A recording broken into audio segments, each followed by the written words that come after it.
Hey y'all, welcome to Edith's Vine. Just harvesting a few tomatoes today. We've already been picking off a few of them. This episode clearly isn't about tomatoes. It's about those grapes over there that I want to sell you if you want some.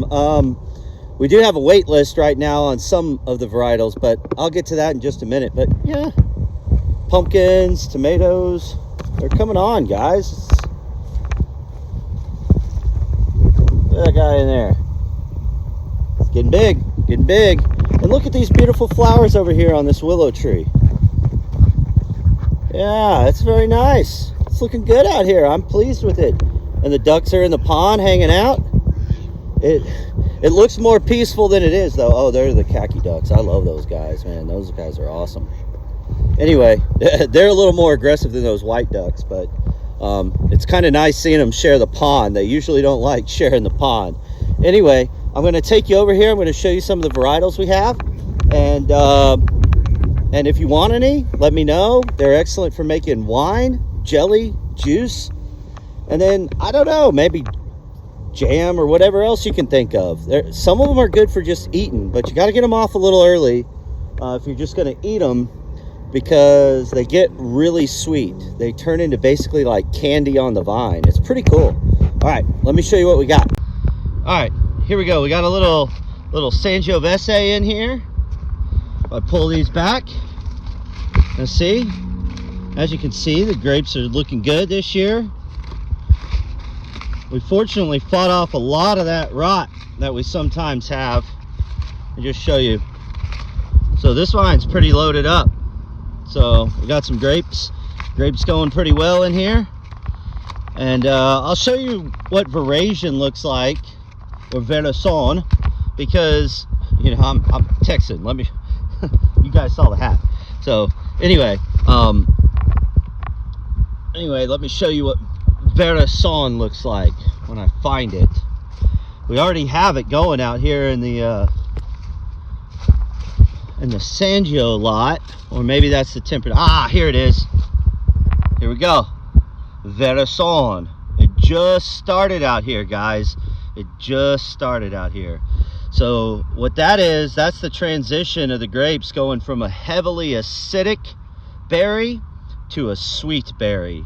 And when it does that in a red varietal, it starts getting its red color. Okay? It starts putting some of those color compounds in the berry's skin there that adds some complexity and all sorts of cool stuff to it. So anyway, this vine's loaded up.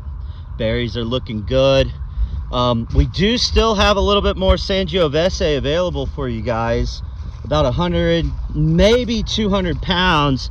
A lot of people wanted the Sangio this year, so I've got a wait list on it. But as I said, you know, if you guys get on it, you know, sometimes we have a person or two drop off of that wait list. But as you can see, the Sangio is looking great this year, and the canopy looks just beautiful. It looks just awesome. Down here we got our buckwheat, our cover crop, keep that floor cool so the roots of the grapevines are happy. Okay, the roots of the grapevines get mad at us during the summertime when it gets too hot out here, so we got to have something on the vineyard floor to keep it cooler. All right, let me get over here and let me show you the Grenache. The Grenache is looking really good too. We actually don't, we only have one person that's going after the Grenache. We don't have too much because we had to do a replanting. But if you want some of this Grenache, we should have some of it available as well. So it's not quite as loaded up as the Sangio, but these clusters are really nice and large. And I've already done this leaf pull a few times. I know you guys have seen me do that in a previous video. But anyway, the Grenache is looking really nice too. This vine's loaded up. Probably maybe a couple 100 pounds of this. And that's a berry we want to get out of there. So anyway, it's all looking good right now. I'm very pleased with the Grenache and the quality that we're having this year. All right, let me get on to the next row. And this Viognier, we do have some Viognier. It's a white grape and it ripens up really early. I don't have enough of this for for winemaking this year, unless you're going to blend it with something else. So this is a beautiful grape. It's extremely floral. Somebody wants this for like a jelly or for blending, it would be good. A lot of times they'll blend it with something like Syrah or another Rhone varietal, because it is a Rhone varietal. It's still pretty tart, so, but it's usually one of the first varietals that's ready to go. But we do have some this year, and in the last 2 years we haven't had any. These grapes have been super happy just chilling without fruit on them, which is kind of odd for this varietal. But I started growing it different. I started growing it with this vertical cordon. So I got one trunk, and my spurs are coming off laterally, because this vine is really dainty, and it likes to, the shoots like to break. These little tiny shoots like to break. And when I went to this vertical cordon, it just strengthened everything up for this varietal. The other varietals aren't really like that out here, but this varietal, like, look at this. It's pretty strong. So, but usually they'll just like snap right off if you try to lay them down or something. All right, let me get this berry out of my mouth so I can talk to you guys a little bit better. All right, right here we've got some Mourvedre. Again, we don't have enough of this to sell, and this year I'm not too crazy about this varietal this year. But again, for jellies or something like that, or maybe a little bit of blending, there's some more Verson. For a little blending, it might be good. Okay, it's usually a pretty good grape out here. We had disease hit it a couple of years back, so it's just trying to get established again. And these vines are still pretty young, so they're not putting out a lot of fruit yet. I do have one down here though, and again, like if you're a jelly maker, it might be perfect for you, because you don't need much, but there are plenty of clusters in there to make a small batch of jelly, or to blend the fruit in with another grape. All right, on to Nebbiolo, and then we've got Syrah, and then we've got Tempranillo. Now the Nebbiolo, this is really all we've got. You know, we don't have a whole lot. It's a pretty cluster though. I do like it. But this is a Nebbiolo vine too, and it's pretty loaded. This is why I started doing cover crops, actually, because if you notice, this is under mulch, and I found out that if you keep the roots cool, when it gets really hot, you'll get a happier vine. And this vine's a little bit happier than some of those out there that don't have cover on them. Like if you go to a row that's a little more opened up, like out there in the middle where it's opened up and it's getting beat by the sun, it's a little hard to get those vines to go for you at first, because they're just getting pounded by the heat. And if you don't have a tall cover crop like this to get them started, that's not really competing with them, the first year can be rough on them, because you've got competition from the mature vines, and then you've got competition from the grasses, because the Johnson grass and everything else will just suck the water right out of the ground and nutrients. And then you've got the heat just cooking them. So the grapevines are cool, and they're okay with it being a little warm and dry, but they're not really okay with being cooked in the middle of July and August here in Texas. So we gotta plan for that, and so that's why we've got this buckwheat down, to kind of keep that vineyard floor as cool as possible. And maybe someday I might even throw down a bunch of mulch, but I just don't know if I want to deal with the bugs that come out of the mulch. But you guys let me know what you think. Should I mulch this instead of doing a cover crop, or keep on with the cover crop? Anyway, here's some of our Syrah. Our Syrah is looking pretty good this year. Like, we're going to be able to get some wine off of this, and honestly, it's not for sale unless somebody really wants it. Somebody really wants it, I'll sell it to you guys, but this is really my first year to get to work with this Syrah, and I want to make it, and I want to get some color into some of my older wines. So I've got some Sangio, and Sangio doesn't impart too much color. It's still pretty wine, but from another year I could take some of this stuff that's going to be super red and add it in there, and it'll make those wines a little prettier. So anyway, oh look, that one's a little ahead of everything else.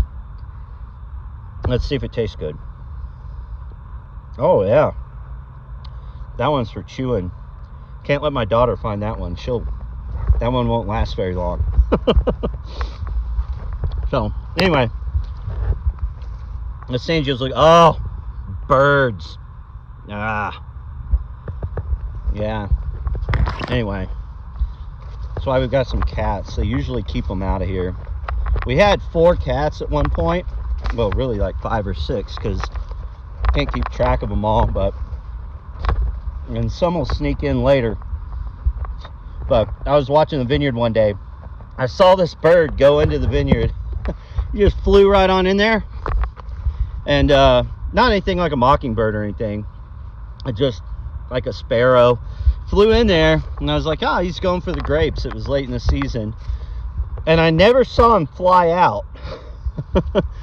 And I'm walking the vineyard later that week, and I find his feathers everywhere. Well, evidently one of our cats took him out. Anyway, this is our Tempranillo. Our Tempranillo is just looking awesome this year. This stuff is for sale. If you guys don't take it, whatever you don't take, I will turn into a jelly or a wine myself, because it is just this is like one of our best years for Tempranillo. And Tempranillo does really well out here. Usually it's a consistent grape for us. You got to get it off in July so it retains its acidity, unless you want to add a lot of tartaric to it, which I don't like to do.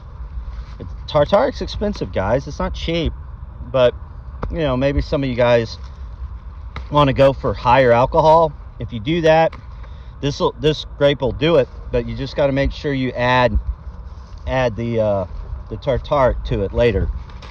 But look, there's a beautiful cluster. Look at that. It really doesn't get much better than this, guys. Like, these things are awesome. Look at that. They're just beautiful. Absolutely gorgeous. I'm so excited about this Tempranillo this year, guys. I can't even... Some people have a way of thinking about grapes, you know, but after working in a winery for a little bit, you get excited about quality fruit. You might have a favorite varietal, and that's great, and everybody needs one of those. But when you get quality fruit with no problems,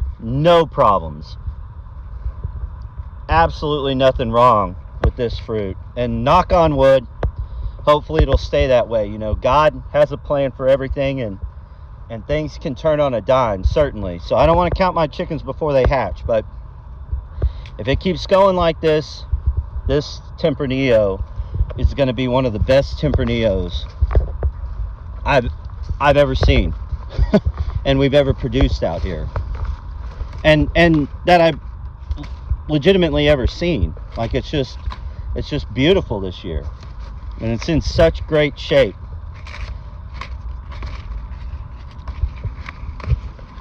So I don't know what to tell you guys.